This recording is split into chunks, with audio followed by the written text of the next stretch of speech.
You see, I go to lots of English schools and I say, would you eat meat? They say, sure, we eat meat.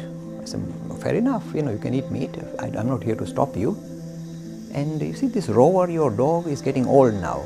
And you're going to lose him in no time because, he's getting old and you love your Rover, don't you? They say, of course we love our Rover, Mr. Lakhani. I said, there's one trick you can use whereby Rover is never parted from you. He'll be part and parcel of you forever and ever. And of course, Mr. Smith, the Englishman, said, this is fantastic. What is the way whereby I'm never separated from my Rover? And my answer would be, Mr. Smith, you eat meat. Why don't you have Rover for supper? Now you are sniggering because you know what I mean. Not me saying put Rover on the table and say let's share our dinner, but actually cook up Rover and have him for dinner. If I ever say that to any English person, immediately he'll take his stick out and chase me around the park. How dare you? Dog is man's best friend. You don't eat your best friend. What a stupid thing to suggest even. You see, if you are in Vietnam, you might be eating dog's meat. If in United Kingdom, if you start selling real hot dogs, the council will come and shut you down. Dog? You don't. This is dog's meat. You don't. Dog is man's best friend. For the Hindu, this religion is very well thought out. Don't underestimate it. We say man's best friend is not the dog, not the horse. Man's best friend for thousands of years. Go look at the history of humanity. You know what is humanity's history? Until about 10,000 years, we were roaming around, hunter-gatherers, just running around any animal we can kill and eat, and we go next to the next animal. Hunter-gatherers is the human history.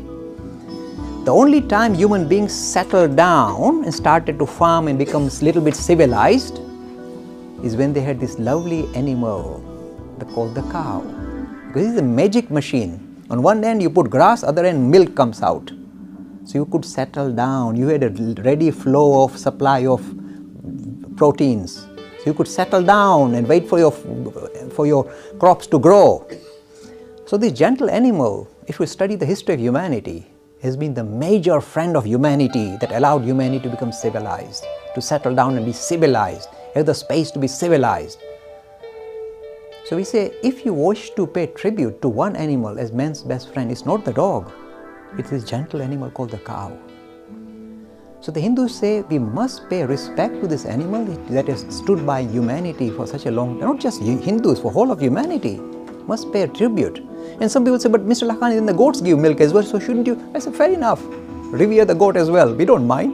But somehow the cow has been the icon of an animal that stood by humanity. That's why it has been given this prominent position. The Hindus don't drag a cow in the temple and say, I worship you. Not that Hindu is allowed to do that, by the way. But the fact that they revere the animal, they respect the animal, because it, in a way, are paying tribute to what the animal has done for us. I'm guaranteeing you tell this to, of course I'm not very good at advertisement for McDonald's, but this idea of revering this gentle animal for what it has done shows that we are truly, extending this, if you like, the idea of reverence for life into the animal kingdom. And the one animal that stands out saying, me first, is this gentle animal, the cow.